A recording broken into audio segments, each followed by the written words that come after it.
ఆపదామపహర్తారం దాతారం సర్వసంపదాం లోకాభిరామం శ్రీరామం భూయో భూయో నమామ్యహం.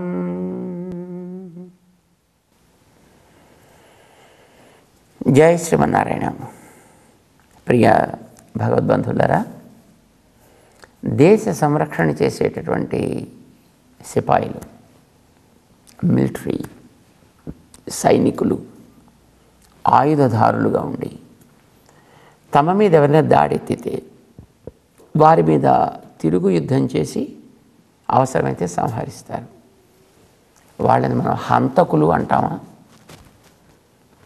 హత్య చేసిన వాళ్ళు అని వాళ్ళ మీద కేసు పెడతామా?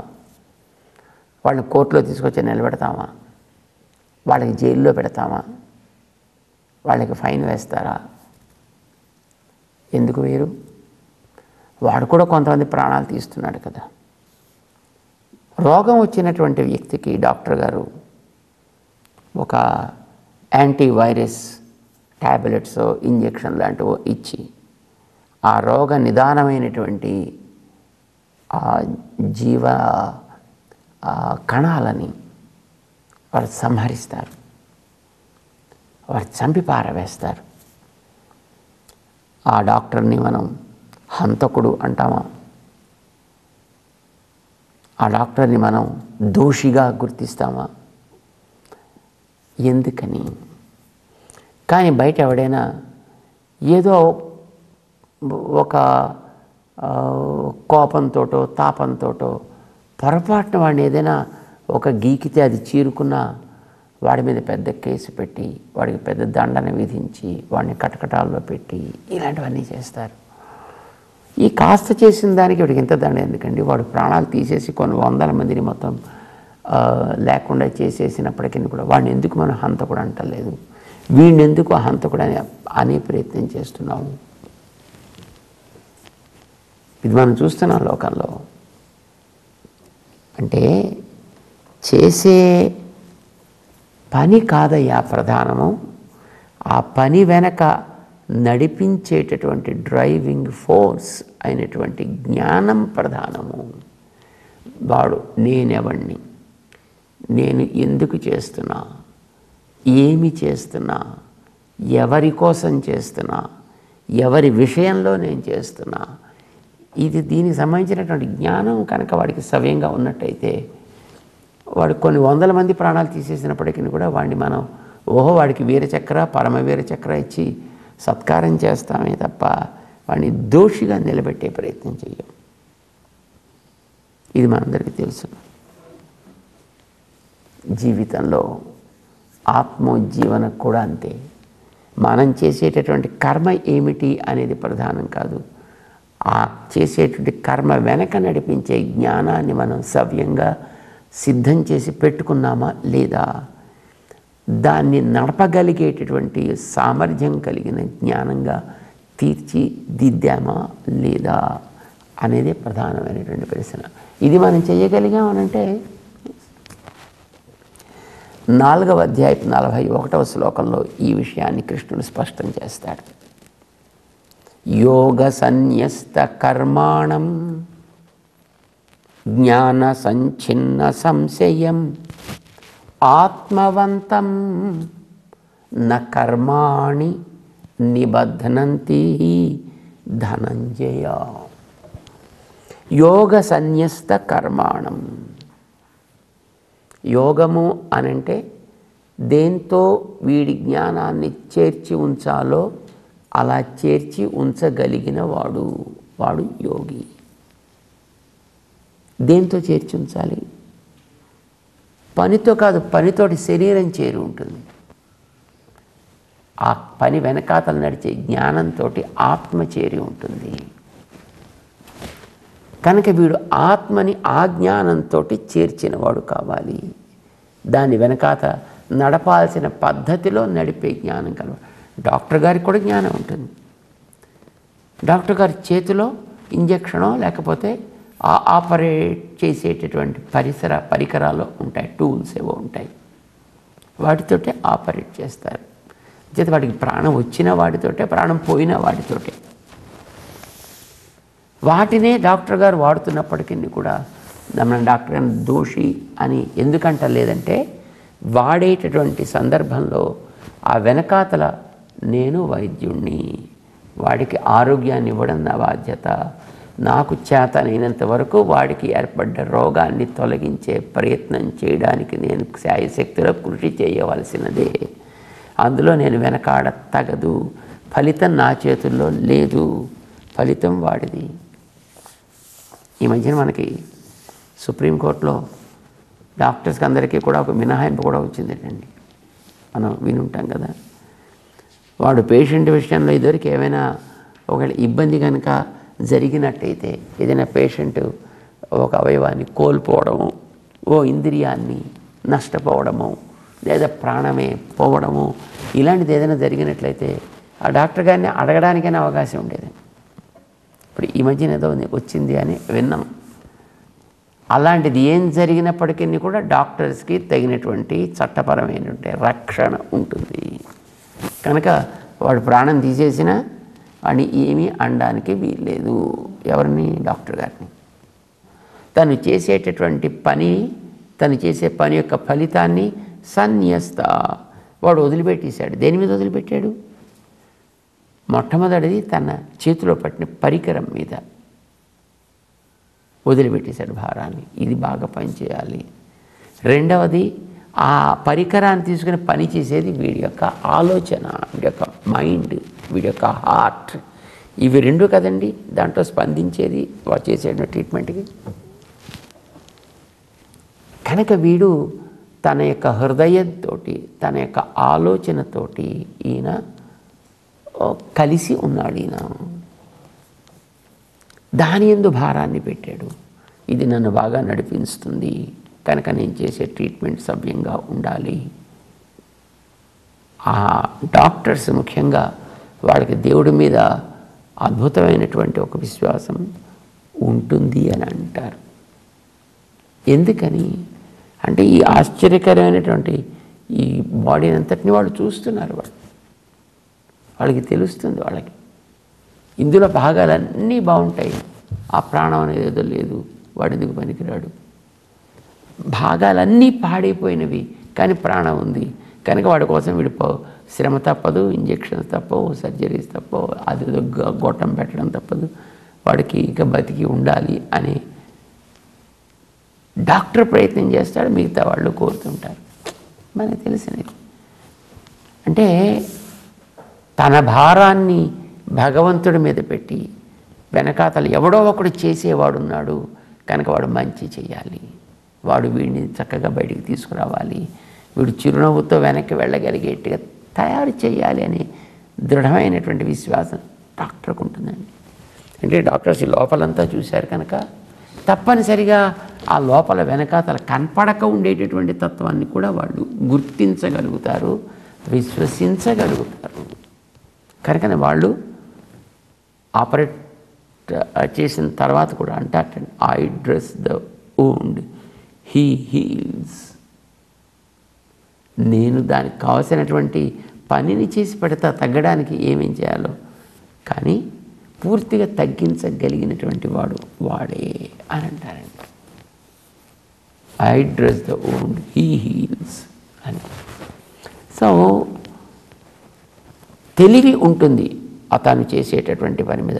యోగ సన్యస్త కర్మాణం, పనులు మాంటలే, పరికరాలు తీసుకోవడం మాంటలే, చేసేది మాంటలే. చెప్పింది ఈయన బుద్ధిని సన్యస్త కర్మ కావాలి, యోగ సన్యస్త కర్మ కావాలి, కర్మ సన్యస్త కాదు. పనులు మానమంటలేదు. మనం భగవద్గీతలో మొదటి నుంచి చివరి దాకా దీని అందే దృష్టి పెట్టాల్సిన అవసరం ఉంది. ఎక్కడ ఆయన వదలమని చెప్పినా నీ తెలివిని, నీ అహంకారాన్ని, నీ అహంభావాన్ని, నీ మమతని, వీటిని వదిలిపెట్టు, నా యందు వాటిని పెట్టు.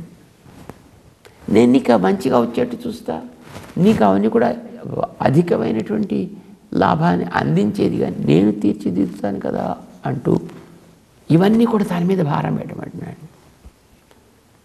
యోగ సన్యస్త కర్మ, అంతేకాని పనులు మానమంటలేదు ఆయన. కర్మత్యాగం కాదు, కర్మ వెనక ఉండే భావత్యాగము. దీన్ని ఆరంభం చేశాడు 4వ అధ్యాయంలో 18వ శ్లోకంలో. కర్మణ్యకర్మయః పశ్యేత్ అకర్మణి చ కర్మయః స బుద్ధిమాన్ మనుష్యేషు స యుక్తః కృత్స్న కర్మ కృత్. పని బాగా చేసినటువంటి యుక్తః వాడే యోగి అగును. స బుద్ధిమాన్ మనుష్యేషు వాడే బుద్ధి కలిగిన మానవుడగును. ఎవడు? కర్మణ్యకర్మయః పశ్యేత్. చేసే పనిలో వెనకాతలు నడిపేది కర్మేతరమైనది ఒకటి ఉన్నది అని గుర్తించినవాడు. కర్మణి ఆ నడిపే వెనకాతల అకర్మ యః పశ్యేత్. దాన్ని ఎవడైతే గుర్తిస్తాడో. అకర్మణి చ కర్మయః. ఆ పదం చాలా అందంగా వేశాడు. అకర్మణి సప్తమి విభక్తి అధికరణ పదం వేసాడండి అక్కడ. అంటే తన జ్ఞానమునందు ఆధారపడ్డది తను చేసే కర్మ అని ఎవడైతే గుర్తిస్తాడో. అంటే కర్మకి ఆధారం జ్ఞానం, జ్ఞానానికి పర్యవసాయం కర్మ. ఇది ఎవడు గుర్తిస్తాడో వాడే బుద్ధిమంతుడు, వాడే యోగి. ఇది చెప్పాడు 18వ అధ్యాయంలో. దాన్ని మళ్ళీ ఇక్కడ ప్రస్తావన చేస్తున్నాడు. యోగ సన్యస్త కర్మాణం. యోగము అంటే తను మనసులో చేసినటువంటి నిర్ణయం. ఆత్మ వెనకాతల పరమాత్మ నడిపిస్తే నడుస్తోంది. జ్ఞానం ఆత్మకుండే సహజమైనటువంటి లక్షణం.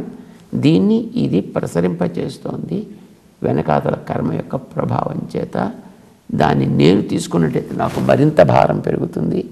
భగవంతుని మీద అర్పించినట్లయితే దాన్ని పాత వాటిని కూడా నశింపచేసే సాధనంగా ఆయన వాడగలుగుతాడు. ఇది మన గతంలో చెప్పినటువంటిది. ఇది ఎవరికైతే ఉంటుందో వాడు మాత్రమే భారాన్ని ఆయన మీద వదలగలుగుతాడు. కనుక వాడు సన్యస్త కర్మ అవుతాడనమాట. యోగ సన్యస్త కర్మ బుద్ధితో వదిలిన వాడు అవుతాడు, ఫిజికల్గా కాదు. అంటే శరీరంతో నువ్వు చేసే పనులన్నీ చేయాల్సిందే. అన్ని రకాల పనులు నీకు బాధ్యతాయుతమైనవి తప్పకుండా నువ్వు చేయాలి. అంటే కర్మత్యాగం కాదు, బుద్ధి త్యాగము. భగవద్గీతలో మొదటి నుంచి చివరి దాకా జ్ఞాపకం పెట్టుకోవాల్సింది ఇదే, కర్మత్యాగము. ఎప్పుడు భగవంతుడు ఒప్పుకోడు. మరి ఏం ఒప్పుకుంటాడైనా? నువ్వు చేసే కర్మ వెనక నేను చేస్తున్నా, నా కోసం చేస్తున్నా, ఇదంతా మొత్తం నా వల్లే జరుగుతోంది, వదిలిపెట్టి. ఈ మూడింటిని కనుక నువ్వు వదిలిపెట్టగలిగావా బస్ ఆత్మవంతం. నువ్వు మనస్సుతోటి చేయవలసిన పని చేసిన వాడవి అయినావు. మనస్సు కూడా ఆత్మ అని పేరండి. అప్పుడు వీడు మనస్సున్నవాడు అయ్యాడు. రామచంద్రుని గురించి ప్రశ్న వేసే వాల్మీకి, ఆత్మవాన్ కహ జితక్రోధ కహ ఆయన ప్రశ్న వేస్తాడు. ఆత్మవంతుడెవ్వడు అని. దానికి సమాధానం చెప్పాడు, రాముడిని చూపించాడు ఆయన. తర్వాత ఏమిడు ఆత్మవంతుడంటే మనస్సున్నవాడు, మనసు నెరిగి పని చేయగలిగినవాడు. రెండు అనుకోండి. ఎదటవాడి మనస్సుని గుర్తించి పని చేస్తాడు. తానెప్పుడు కూడా మనస్సుతో దేనిని నిశ్చయించుకోవాలో, దేనిని ఆశ్రయించాలో, దేనిని వదలాలో దానిందు స్పష్టత కలిగినవాడు అని అర్థం. మనకి కృష్ణుడు చెప్తున్నాడు, ఆత్మవంతం. ఎప్పుడు ఒక జీవి ఆత్మవంతుడు కాగలుగుతాడు అని అన్నట్టయితే చెయ్యాల్సిన పనిని ఎట్లా చేయాలో తెలుసుకుంటే, వెరీ సింపుల్. చాలా సింపుల్గా అనిపిస్తుంది, కానీ దీని అంత కష్టం లేదు. దీనికే మనం ఉదాహరణగా తీసుకున్నాం సిపాయిని. సిపాయి తుపాకీ పట్టుకుంటాడు, లేకపోతే కత్తి పట్టుకుంటాడు, అయితే మరో కర్ర పట్టుకుంటాడు. ఆ ఎదుట వచ్చినటువంటి ప్రత్యర్థి సైనికుడిని వాడిని హింసిస్తాడు, కొడతాడు, అవసరమైతే ప్రాణం తీస్తాడు. కానీ అది దోషము కాదు. అప్పుడు కర్మాణి న నిబధ్యంతి, వాడు అప్పుడు చేసినటువంటి ఆ యుద్ధ ప్రక్రియ కర్మ ఉందే అది నా నిబధ్నాతి, అది వీడిని ఏ రకంగానూ కూడా హింసించదు, వీడి మీద వ్యతిరేక ఫలాన్ని ఇవ్వదు. నిబధ్నంతి ధనంజయ, ఇవన్నీ కూడా వీడిని ఇక్కడ బంధించవు సుమా అంటూ 41వ శ్లోకంలో శ్రీకృష్ణుడు మనకి ఉపదేశం చేస్తాడనమాట. పెద్దలు చెప్తే అది తాగుతుందండి, సింపుల్. మనం చేయవలసిన పని ఏమిటి? పెద్దలు చూపించిన మార్గం, పెద్దల మాట వినవాయా? శ్రవణం అనేది ప్రధాన సాధనం. విను, బాగా విను, మళ్ళీ విను.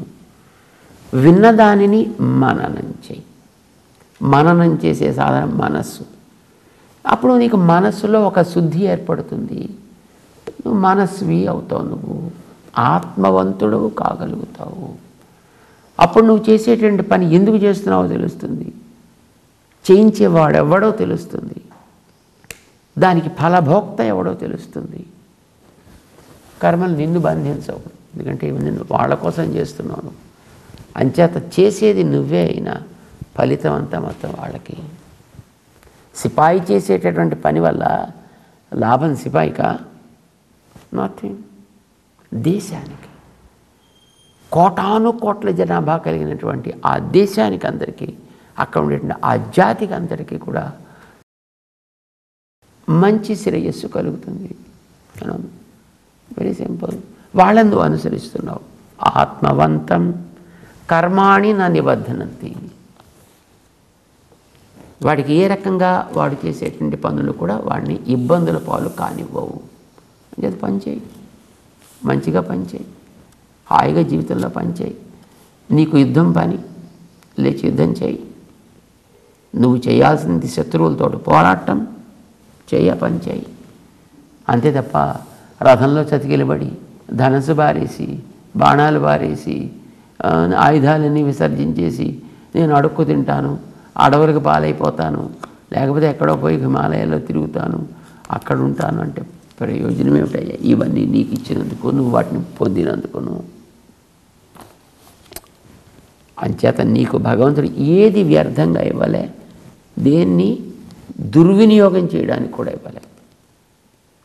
అంచేత మంచిగా వాడు, సంశయాలు లేకుండా వాడు, ఏకాగ్ర బుద్ధితో వాడు, నీకు కావాల్సిన ఫలితాన్ని అవే తీసుకొచ్చిస్తాయి. 41వ శ్లోకం. యోగ సన్యస్త కర్మాణం జ్ఞాన సంచిన్న సంశయం ఆత్మవంతం న కర్మాణి నిబధ్నంతి ధనంజయ అని చెప్పి దాని తర్వాత చివరి శ్లోకానికి వచ్చాడు.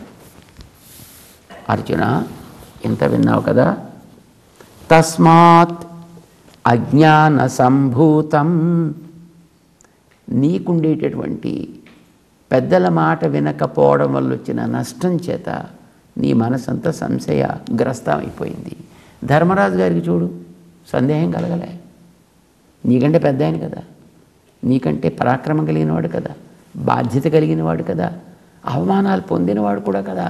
అయినా ఆయనకి యుద్ధం చేయాలా వద్దా అని సంశయం కలగలే. చూసావా? కారణం, ఆయనకి పాపం సరైనటువంటి తెలివి ఉంది, నీకు అది కొంచెం తప్పింది. అది చేత అజ్ఞాన సంభూతం హృత్స్థం జ్ఞానాసిన ఆత్మనః, నీకు ఆత్మనః నీ మనస్సు లోపల సంశయం అనేకం ఏర్పడింది. చిత్వైనం సంశయం యోగమాతిష్ఠ, నీ హృదయంలో ఏర్పడ్డటువంటి ఆ సంశయాల్ని మంచి కత్తి తీసుకో. ఇదివరకు జ్ఞానాన్ని, ఆ లోపల ఉండాల్సినటువంటి జ్ఞానాన్ని, కర్మాంగకముగా ఉండాల్సిన జ్ఞానాన్ని, మామూలు జ్ఞానాన్ని గురించి మాట్లాడలేదు కృష్ణుడు ఇక్కడ, కర్మని నడిపే అంగముగా ఉండేటటువంటి జ్ఞానాన్ని పడవగా చెప్పాడు, అగ్నిగా చెప్పాడు. ఇప్పుడు ఆ రెండు తీసి పక్కన పెట్టాడు. ఇది లోపల తుప్పలుగా పేరుకుపోయింది, ప్రయాణానికి అడ్డొస్తోంది. పనుల్లోంచి మనం వెనక్కి పోదామా అనిపించేట్టు చేస్తోంది. దీన్ని కట్ చేసి పారేయగలిగేటటువంటి సాధనం కావాలి. పోనీ కాల్చేద్దామంటే అది ఎండింది కూడా కాదు, అది పచ్చిది. మరి ఏం చేయాలి? ఇప్పుడు అది కాలదు, దాంట్లో నిప్పులు వేస్తే నిప్పులు కూడా ఆపి పారేస్తుంది. మరి ఇప్పుడు ఏం చేయాలి? చేత జ్ఞానాసిన, జ్ఞానం అనేది ఇప్పుడు ఒక పవర్ఫుల్ కత్తి. ఇప్పుడు కొత్త కొత్త కత్తులు వస్తున్నాయి చూడండి. ఆ కత్తితో నువ్వు కొయ్యక్కలే కత్తిని పెడితే అది అలా దాన్ని కట్ చేసుకుంటూ వెళ్ళిపోతుంది. ఇప్పుడు మనకి లాన్స్ గిన్స్ కట్ చేసేవాళ్ళు చూడండి, వీడి వెళ్ళి దాని అంతా కత్తితోటి ఇదివరకు ఇలా ఇలా ఇలా కత్తిరించడం, అదే కత్తితోటి ఇలా ఇలా కొట్టడం ఇలా ఉండేది. ఇప్పుడు అదేం అక్కర్లేదండి, దాన్ని తీసుకెళ్ళి ఇలా పెడుతుంటే ఆటోమేటిక్గా అది అలా నీకు ఏ షేప్లో కావాలంటే ఆ షేప్లో తీసుకొచ్చేస్తుంది. జ్ఞాన అసి, జ్ఞాన ఖడ్గధారహ నువ్వు కావాలి. శాస్త్రం అనే రథాన్ని అధిరోహించిన వాడు కావాలి. ఇప్పుడు నిన్ను ఏ కర్మ బంధించదా? అందుచేత చిత్వైనం సంశయం, నీకుండేటటువంటి సంశయాలన్నింటినీ కూడా తీసి పక్కన పెట్టు. ఏం చేయాలి? యోగమాతిష్ట, నువ్వు చేయాల్సినటువంటి చక్కటి మాట ఫస్ట్ లోపల జ్ఞానాన్ని సంస్కరించు, పనిని ఆరంభించు. ఉత్తిష్ట, లే అంటూ అర్జునుడిని యుద్ధానికి సుముఖుడిగా, మానవుణ్ణి కర్తవ్యానికి సుముఖుడిగా తీర్చిదిద్దుతూ 4వ అధ్యాయాన్ని శ్రీకృష్ణుడు ముగిస్తాడు. ఇది శ్రీమద్భగవద్గీతాసు ఉపనిషత్సు బ్రహ్మ విద్యాయాం యోగశాస్త్రే శ్రీకృష్ణార్జున సంవాదే జ్ఞానయోగో నామ 4థోధ్యాయ. జ్ఞానయోగం అనే పేరు కలిగినటువంటి 4వ అధ్యాయం దీంతో ముగుస్తుంది. శ్రీకృష్ణుణ్ణి మనం మళ్ళీ 5వ అధ్యాయంలో కలుసుకుంటాం. జై శ్రీమన్నారాయణ.